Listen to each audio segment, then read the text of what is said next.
yow noo gisee cette politique migratoire sous le régime du président de la République Macky Sall. waaw du ma ni amul parce que bu ñu xoolee ba Macky Sall faloo ba tey am na ay efforts quand même yu ñu jot a def ci loolu direction des Sénégal de l'extérieur ci efforts yi la bokk Sénégal bu ñuy ni 50 ambassades la am ak 94 consuls ak représentation problème yi peut-être fu muy situé wu mooy immigration irrégulière bi parce que aussi balaa ngay mën a résoudre benn problème il faut nga xam quantitativement sénégalais ñaata nañ toll ci diaspora bi. tey jii amul kenn ku la mën a ni ñaata sénégalais ñoo nekk ci diaspora bi ci effort yi aussi 15e région bi nga xamante ni def na ko diaspora bi si la bokk parce que jël 15 députés jox leen ko naam def nañu seen liggéey wala defuñu ko beneen débat la mais au moins am na ay efforts yoo xamante ni gëm naa ni c'était en fait pour que ñoom ñi nga xamante ni dañuy sentiroon dañ leen exclure ci doxinu Sénégal ak ni muy doxee ñooñu boole nañ leen ci démarche bu inclusive la maintenant bu ñu xoolee nag am na ay véritables problèmes parce que justement parce que avec ces efforts yi nga cité parce que on n'en disconvient pas il y a des efforts qui ont été faits mais est-ce que pourquoi alors cette problématique persiste lan moo tax problématique boobu di persister. waaw problématique yi bëri na même malgré ces efforts. bëri na parce que aussi xam nga 50 ambassades dafa ndaw ci àdduna bi nga teg ci 94 yoo xamante ni yenn yi ay représentation yenn ay consul la ci àdduna bi loolu aussi dafa ndaw beneen mbir bi moom laa lay wax léegi c'est-à-dire bu ñu xamul ñaata sénégalais ñooy dugg ci benn dëkk te le plus souvent dañ fay dugg de manière irrégulière bu ñu duggee du ñu dem ci représentation bi di signaler seen ñëw loolu problème la te beneen problème bi nga xamante ne moo si gën a taxaw aussi nee na mooy problème de compétence les hommes qu'il faut à la place qu'il faut c'est-à-dire dañuy jël le plus souvent fi nga xamante ne représentation diplomatique la ñu wax ko jox diplomate duñu ko jox diplomate ñu jël benn waa joo xamante ne dafay politique bu demee Italie am na fa benn base politique mais ñu jël kooku jox ko li nga xamante ne moom mooy représentation diplomatique bi donc léegi kooku bu ñu ko joxee mission boobu du ko comprendre ba koy mën a régler beneen problème bi ñu siy am aussi c'est-à-dire il faut ñu jéem a fexe ba xam mooy li ñuy wax rek mooy compétence il faut que ñu jéem a xool. Après ça aussi ça ne se justifie pas parce que y a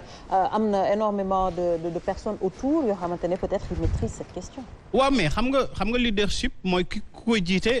moom mooy xool politique bi moom mooy wax na affaire nan lay doxee nu mu dul doxee c'est kooku di jiite nag bu nekkee xamul sax mbir yi nu muy demee dafay poser problème c'est-à-dire gis nga problème bu ñu yëkk am man déjà Boubacar Seye peut-être dinañ si aider amul kenn ku la mën ni ñaata Sénégalais ñoo nekk de l'extérieur boo xamul lim bi ñii demee ci ay à peu près boo xamul lim bi exact doo mën a résoudre seeni problème te beneen bi aussi immigration irrégulière bi dafa nekk aussi beneen problème bu réel parce que am na ay sénégalais parce que Sénégal moo ko def état du Sénégal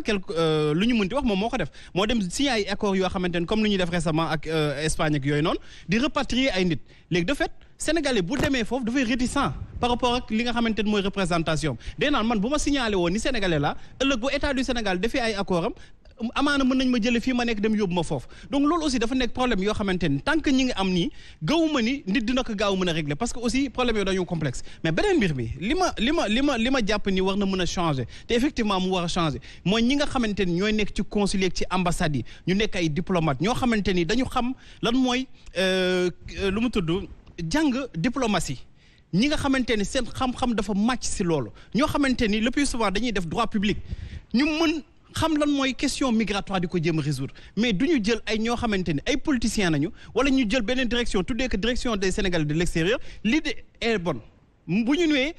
tey jii par exemple direction bi pour Sénégalais de l'extérieur loolu kenn du ko ngañ en tout cas man duma ko ngañ mais est-ce que dina def liggéeyam est-ce que teg nañ fa nit ñi nga xamante ni ñoom ñoo fa war a nekk pour mën a def liggéey bi bu ñu jëlee diaspora bi ñu ni dañ jël ay représentants ñoom ñoo war a wax ci turu diaspora bi ñuy dégg ba tey Boubacar Seye mi nga xamante ni nekkul député moom ngay gën a dégg même yenn information yi ci Boubacar ngay dem donc y a problème est-ce que ñu jël def leen ay représentants wu diaspora yi est-ce que ñooñu aussi problème de compétence ak personne bi nga xamante ne moom nañu war a fal est-ce que kooku moo fa waroon nekk donc bu ñu génnee politique bi wàññi ko ci vraiment yaakaar naa mbiri dina mën a changer te aussi gis nga diaspora bi il faut ñu delloo leen njukkal mais aussi ñu gën leen valoriser 1000 milliards ku koy dugal sa réew du partenaires yi ñoo koy dugal Sénégal du banques yi ñoo koy dugal Sénégal donc ñooñu di dugal plus de 1000 milliards par année ñoom ñi nga xamante ni tey jii bu suñu situation koom-koom xawee tane tuuti ñoom la ñooñu war nañ leen gën a mën a joxal cër bi nag leen la mooy ñu fexe ba seen difficulté ni ñu amee problème effectivement pour renouveler ay passeport ni ñu amee problème pour yenn même accessibilité bi sax pour mën a gis ki nga xamante ne moom mooy seen consul bi nu muy doonee problématique yooyu yëpp ñu jëm koo résoudre même bërki démb rek bu fi Cheikh Oumar Talla toogoon ni la xaalis bu ñu jëloon ni dañ koo octroyer diaspora bi ni pour ñoom pour jàppale leen mais moom ba tey jotul xaalis bi autant de sénégalais yoo xamante ne dañu mujj obligé di organiser manifestation ci Paris la wala ci Italie devant le consul parce que jotuñu xaalis boobu donc tant que mi ngi am ces genres de comportement mën nañu am ay idées yu baax mais idées yi il faut que am ay nit ñoo xamante ni ñoo ko war a matérialiser te nit ñooñu gisaguma ko fi vraiment. alors justement ñu dellu ci Boubacar Seye parce que c'est important également ñu laajte ban mécanisme la gëm sa bopp war a jaar pour comprendre wala pour résoudre cette problématique de la question migratoire parce que justement yaa ngi doon wax c'est important ngeen dem gis leen xam leen mais est-ce que tout loolu rek ça suffit. waaw mais voilà xam nga da nga wax question politique migratoire c'est important que me préciser. Oumar a dit quelque chose de très important, Pape l'a confirmé. Ne confondons pas gestion des Sénégalais de l'extérieur avec une politique migratoire. Parce que nous parlons de migration internationale.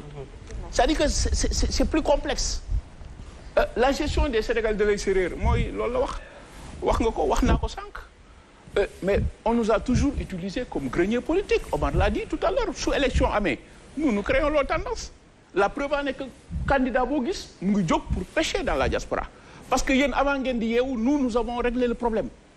du dëgg loolu c'est différent d'une politique migratoire parce que migration dafa complexe vous avez soulevé l'immigration clandestine vous avez soulevé beaucoup de problématiques yoo xam ne ci biir la bokk loolu moo tax ñun li ñu njëkk a wax moom mooy il faut mettre sur pied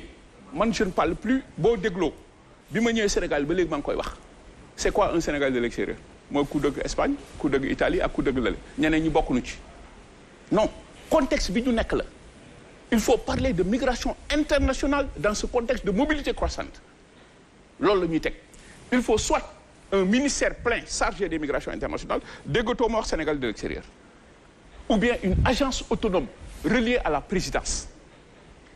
pour résoudre problème bi kii wax na ko léegi une bonne politique migratoire tey li muy njëkk a commencé comme soubassement recenser les Sénégalais de l'extérieur bi ma amee 22 ans laa génn Sénégal kenn musuma recenser.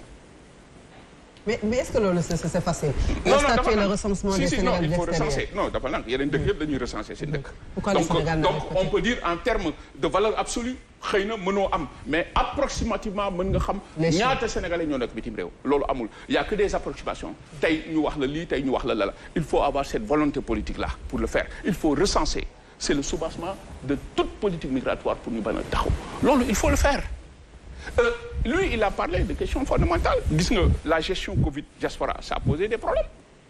tey ñan ñoo nekk j'ai parlé tout à l'heure d'une nouvelle cartographie de la diplomatie sénégalaise avec de nouvelles juridictions c'est important xam nga li tax boo duggee dans les consulats et autres là on satisfait une clientèle politique da ngay gis koo xam ni comme Boubacar Seye la nekkoon di jaay ci dëkk bi politique diw mu ñëw nommé ko consul et vous avez là un problème de casting c'est un faux casting qui crée des problèmes parce que jël nga politicien boobu teg ko ci kaw le diplomate de carrière 98% des consuls et vice-consuls sont politiques il faut régler ce problème là parce que kooku su ñëwee xam nga lu muy wut un gain politique waratu xoolatu la neen mais problème boobu la ñu am et c'est ça qui amène cette il faut corriger tout cela wax nga ko nag c'est là où je reviens jusque-là, il n'y a eu que des promesses. Moi, je suis diaspora avec beaucoup de casquettes dans la diaspora.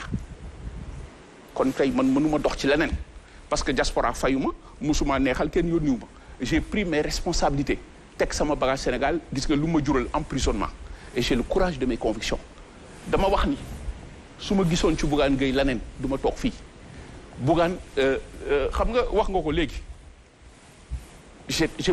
maa yore woon ce qui est thématique migration maa ngi yéen a ci gisandoo tey mu ne vice-président c'est une consécration et une reconnaissance sociale bu ma defal man defal ko diaspora bi mooy lan je vous implique dans la gestion du pays ñëw leen ñu toog diagnostiquer ensemble on le fera loolu mooy gëm sa bopp Paul Valéry dafa ni ku nekk am na loo xam chaque homme c'est une quantité prodigieuse de choses dont il ignore qu'il sait savoir tout ce que nous savons cette simple richesse et puis la amul xeeb kenn. maintenant may ma tuuti rek ma eggali. allez-y pour wax la ni ku nekk ci biir am nga rôle boo mën a jouer et c'est cette révolution épistémologique socio-culturelle qu'on crée pour nit ki gëm boppam xam ni mën na tabax réewam loolu la ñu wootee une vision prospective toog teg amul diggé loolu moo tax tey man suñ ma dugalee ci lii nee naa la c'est une innovation parti politique jël kenn ci diaspora bi ni ko vous êtes le vice-président wax ma fan la fi am lu bees la kon c'est la diaspora la ñu woo tey pour ànd liggéey Sénégal ça aussi il faut le reconnaître ça a été un mérite de Bougane man loolu lu ma bett la donc tey waa demal ay ca waaw allez-y reconnaissance bi xam naa ne vous tenir nga ci bu baax a baax comme ni nga ko waxee c'est la première fois moom moo tax xëy na la politique